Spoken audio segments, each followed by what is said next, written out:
اعوذ باللہ من الشیطان الرجیم بسم اللہ الرحمن الرحیم ادعو الی سبیل ربک بالحکمت والموعظۃ الحسنہ صدق اللہ العظیم۔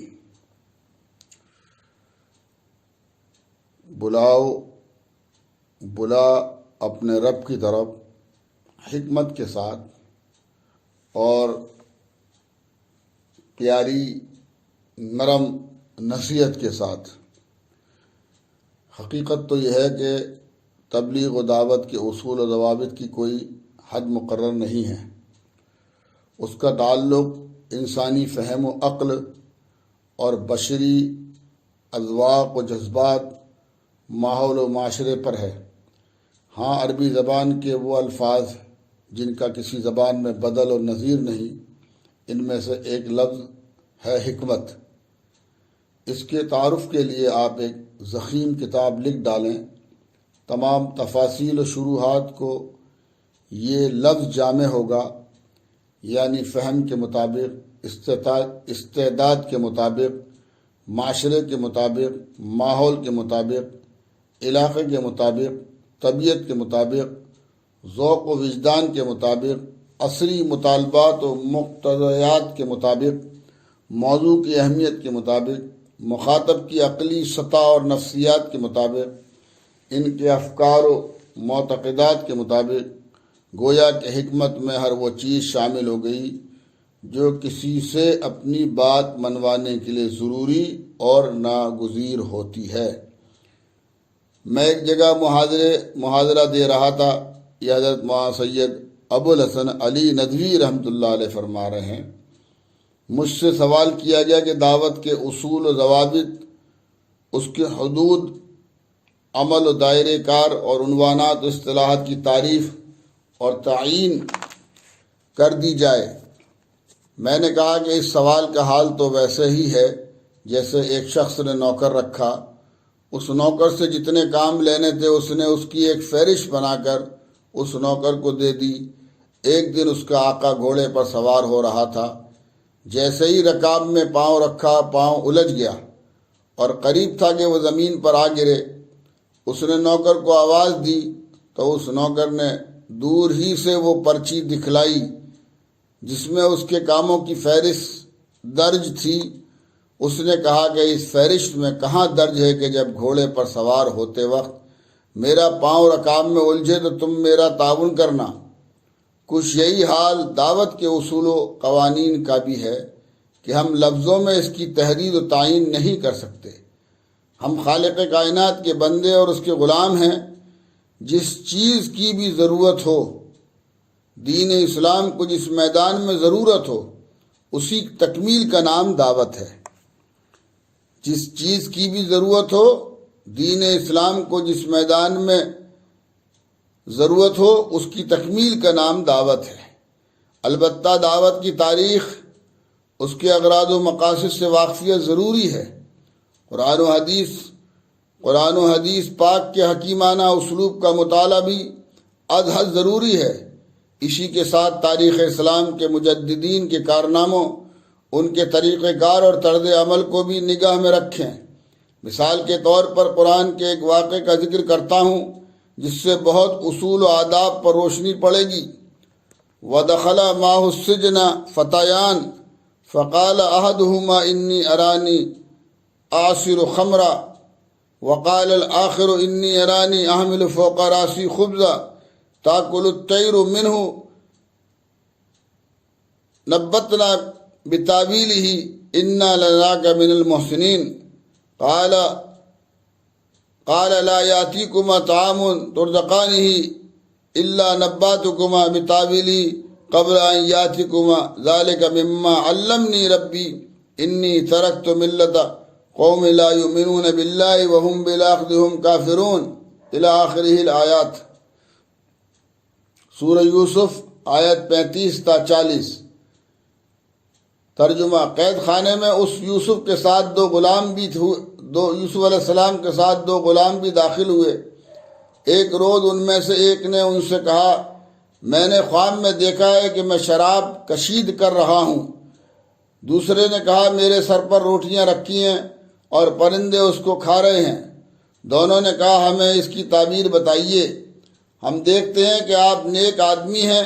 یوسف علیہ السلام نے کہا یہاں جو کھانا تمہیں ملا کرتا ہے اس کے آنے سے پہلے میں تمہیں ان خوابوں کی تعبیر بتا دوں گا۔ یہ علم ان علوم میں سے ہے جو میرے رب نے مجھے عطا کیے ہیں۔ واقعہ یہ ہے کہ میں نے ان لوگوں کا طریقہ چھوڑ کر جو اللہ پر ایمان نہیں لاتے اور آخرت کا انکار کرتے ہیں، اپنے بزرگوں ابراہیم، اسحاق اور یعقوب علیہ السلام کا طریقہ اختیار کیا ہے۔ ہمارا کام یہ نہیں ہے کہ اللہ کے ساتھ کسی کو شریک ٹھہرائیں۔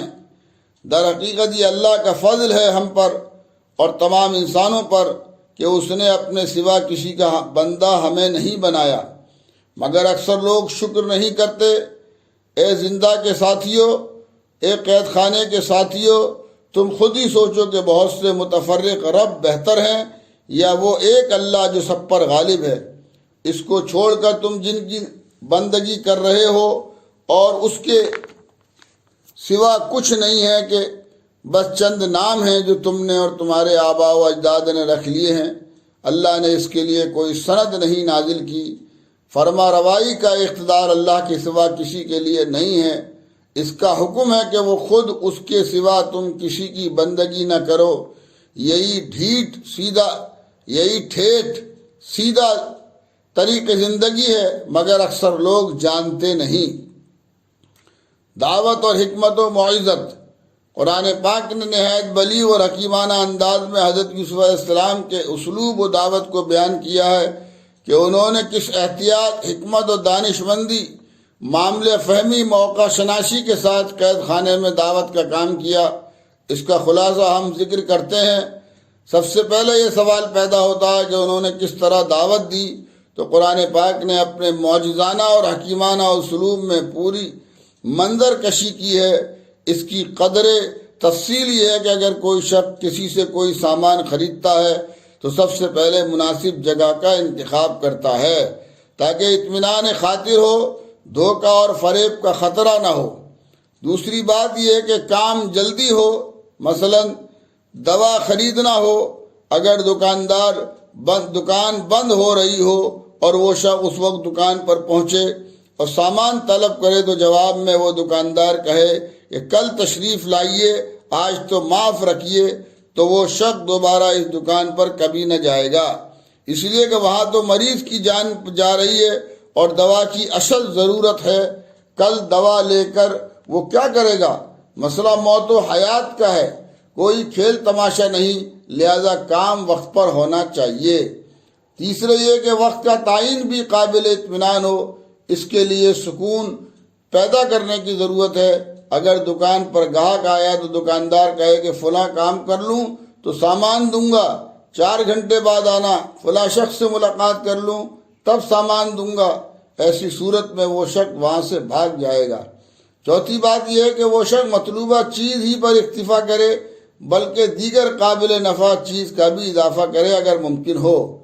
پانچویں یہ کہ طالب کی خرابیوں کو دور کرے، مثلا ڈاکٹر کے پاس بخار کی دوا لینے گئے مگر ہمیں دوسرا بھی مرض ہے، مگر ہمیں معلوم نہیں، تو ڈاکٹر کا فریضہ ہے کہ بخار کی دوا دینے کے ساتھ اس دوسرے مرض کا بھی ازالہ کرے اور کہے کہ جناب آپ کی پیشانی کے خطوط بتاتے ہیں کہ آپ کو بلڈ پریشر کی بیماری ہے، آپ کا چہرہ بتاتا ہے کہ آپ کا گردہ خراب ہے۔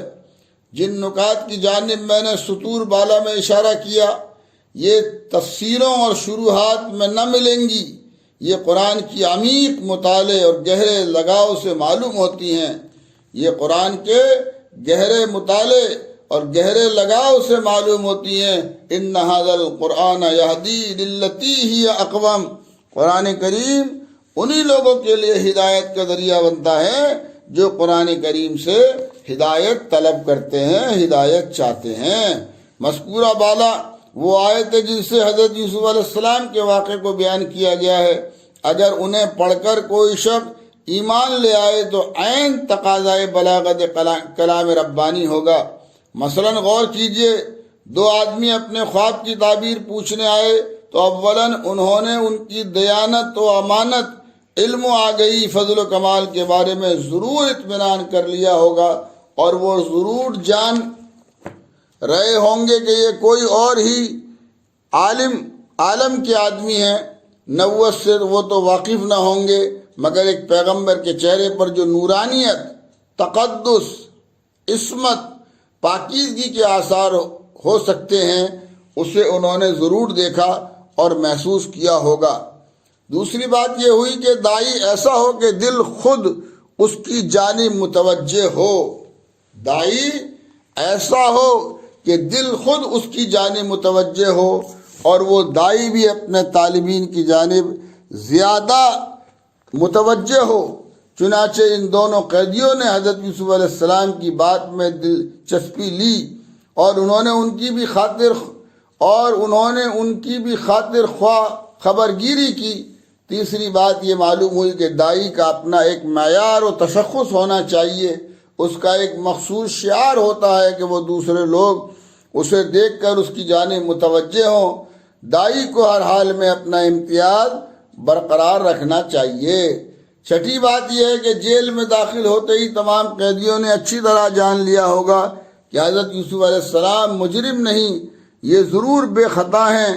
انہیں ظلماً جیل خانے میں محبوس کیا گیا ہے، کیونکہ جیلر چہرے کا رنگ دیکھ کر بتا دیتا ہے کون عادی مجرم ہے اور کون بے قصور ہے۔ یہ ایک نفسیاتی بات ہے، ایک نظر پڑتے ہی لوگ آپ کے تقدس کے ضرور دل سے معترف ہوئے ہوں گے۔ ساتویں یہ کہ انہوں نے تعبیر پوچھی، آپ نے تعبیر بتلائی۔ آخر انہیں یہ کیسے معلوم ہوا کہ آپ صاحب علم و عمل ہیں؟ خواب کی تعبیر جانتے ہیں، لہذا ماننا پڑے گا کہ ضرور انہوں نے ظاہری حالت و حیت کو دیکھ کر اندازہ لگایا ہوگا، کیونکہ اس زمانے میں ڈائری تو نہ تھی کہ جیل میں آنے والوں کے احوال ریکارڈ ہوتے۔ تو قرآن کریم کی ان آیات کی تعلیمات کی روشنی میں ہر مسلمان کو یہ حکم دیا جا رہا ہے کہ مسلمان وہ داعی ہے، اور داعی کی صفت یہ ہے کہ داعی جس چیز کی دعوت دے رہا ہے پہلے خود اس پر عمل کرنے والا ہو، اور داعی کی صفت یہ ہے کہ داعی جس کا نمائندہ ہے اس کی وضاحت اختیار کرے، اس کے اخلاق اور معاملات اختیار کرے، اور اس کا جو طریق اور تعلیم ہے اس پر پہلے خود عمل کرے۔ اور جیسے اللہ تعالیٰ نے قرآن حکیم میں فرمایا وَأْمُرْ أَهْلَكَ بِالصَّلَاةِ وَاسْتَبِرْ عَلَيْهَا، اے محمد صلی اللہ علیہ وسلم اپنی اہل و عیال کو نماز کا حکم کیجئے اور خود بھی اس پر جمے رہیے۔ تو ہر مسلمان کو اللہ تبارک و تعالیٰ نے دعوت کی ذمہ داری دی ہے۔ ارشاد ربانی ہے کنتم خیر امہ اخرجت للناس، اے ایمان والو، اے حضور اکرم صلی اللہ علیہ وسلم کے امتیو، تم بہترین امت ہو، اخرجت للناس، ہم نے تمہیں دنیا انسانیت کے لیے پیدا کیا ہے، تأمرون بالمعروف وتنہون عن المنکر وتؤمنون باللہ، تمہارا کام اللہ کے بندوں کو بھلائیوں کی دعوت دینا، برائیوں سے روکنا، اور یہ تمہارے یہ اعمال تمہارے اللہ کی ذات پر ایمان کے ساتھ ہونے چاہیے۔ تو آپ اللہ کے بندے ہیں، اللہ کے نمائندے ہیں، حضور اکرم صلی اللہ علیہ وسلم کے امتی ہیں، خیر امت ہیں۔ دعوت آپ کا بنیادی وصف ہے، اور اس دعوت کو دینے کے لیے آپ کے اندر حکمت، موعظت حسنہ آپ کے اندر ہونی چاہیے کہ سامنے والا آپ کو دیکھ کر ہی آپ کی ذات سے متاثر ہو، آپ کے علم و فہم سے متاثر ہو، آپ کے کردار اور آپ کی صفات سے متاثر ہو، اور سامنے والا آپ جو دعوت اس کو دے رہے ہیں آپ کے ظاہر سے متاثر ہو کر آپ کی دعوت پر متوجہ ہو۔ اور کیا بعید ہے کہ اللہ تبارک و تعالیٰ کی طرف سے آپ کی دعوت پر ہدایت کے فیصلے ہوں۔ تو اللہ تبارک و تعالیٰ اس ذمہ داری اور اس فریضے کو حسن خوبی سے انجام دینے کی توفیق عطا فرما دے۔ ہر مسلمان، مرد ہو یا عورت، اللہ تبارک و تعالیٰ نے ہمیں اپنے اعمال کی ذمہ